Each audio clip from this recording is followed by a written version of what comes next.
Is there a God in the universe? I don't know. Do I believe in a God? No.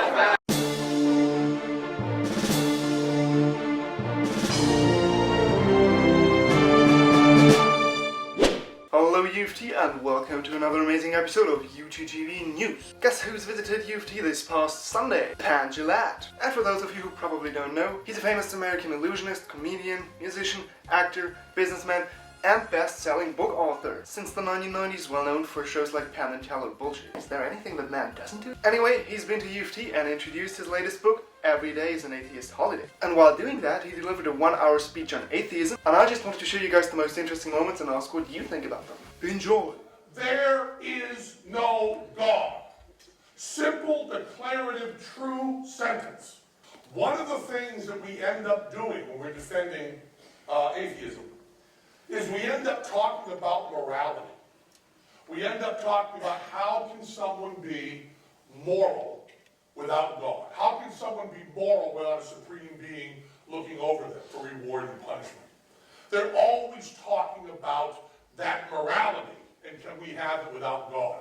They will stand up and they will ask, if there is no God, what stops you from raping and killing everyone you want to rape and kill? What stops you from doing that?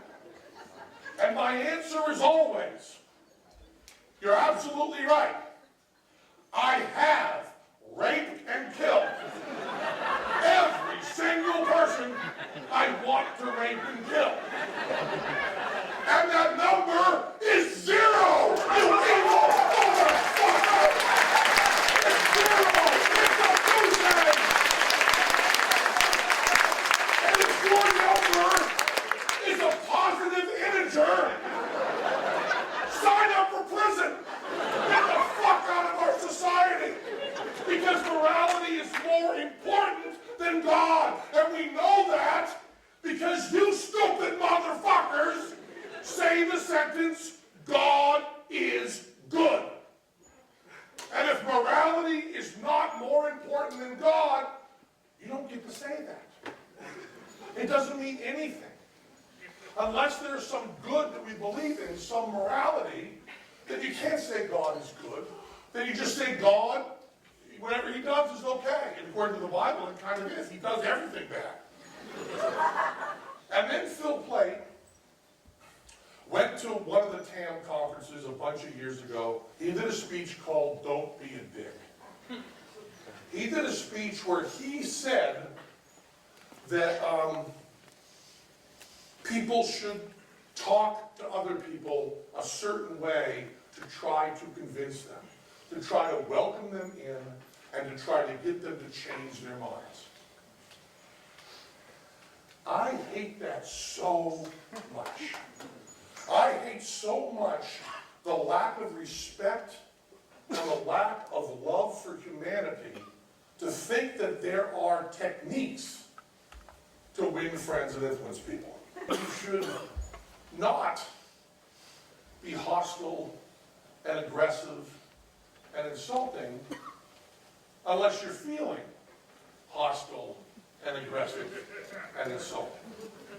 When I am talking to someone and I am having an argument or a discussion, and I can sense in any way, at any level, that they are trying to work me, that they are trying to manipulate me, I just shut down completely. So what I want out of skeptics is I want them to say whatever they feel, whatever they want, whatever they can prove. And I've looked up, just for fun, the pages that the religious people do. You know, the how to convert an atheist. And they all have that technique that is so insulting to human beings. So deeply insulting to think that there is a magic key that gets your point across. That's all I'm really saying here when I talk to atheists is I think it's important that we don't ever think that we have a right not to be offended.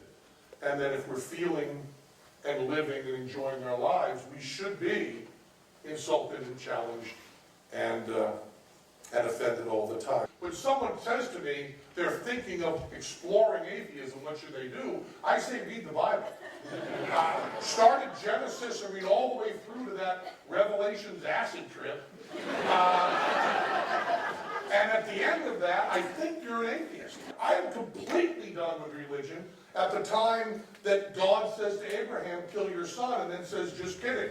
I'll just tell you, someone says to me, kill your son, they will never, ever get my respect again. Our next topic has to do with climate change, as the ROM's latest exhibition, Carbon-14, revolves around exactly that issue. Royal Ontario Museum, Lauren Avenue. I'm sure you guys all know where the ROM is. And I'm sure you've discussed climate change 1,000 times before, maybe you wrote about it, but I'm sure not in the way it's approached in that exhibition. It's the result of a cooperation between the Cape Farewell Foundation and ROM's own Contemporary Cultures collection. What I really like about them is their slogan: how does landscape change a culture, and how does culture change a landscape? Wow. Anyway, the Cape Farewell Foundation was founded in 2001 in the UK, and they bring together people like scientists, artists, economists, communicators. Operating internationally, their goal is to produce an art that's founded in scientific research. And that's exactly what the ROM's exhibition is about. It's about reframing the message of climate change by providing a new platform for discussing and thinking about that issue. And what I like about that exhibition is that it's not about that preconceived opinions where people try to convince you whether climate change is good or bad and everything is so moral. Carbon-14 allows you to form your own opinion about what the environmental, social and cultural implications of climate change might be. In 13 individual installments, including sculptures, paintings, videos, even iPad installations, the issue of a changing climate is considered. People like performance artists, filmmakers and economists have been working together for 2 years to realize that exhibition. And as I've really never seen something like that before, I think it's a highly interesting approach to climate change, because it really connects scientific research and art, and I think it's just an interesting way to think about it. Yeah, that was quite a strange sentence. Anyway, but of course, what do you think about this? I think what it all comes down to is emotional engagement the right way to address climate change? Or should it only be discussed on the basis of scientific research? Whatever your opinion is, let me know in the comments. Carbon-14 goes on until February 2nd, 2014. Make sure to check it out. That's it from UTTV News for this week. I hope you enjoyed this episode. See you soon. Thank you.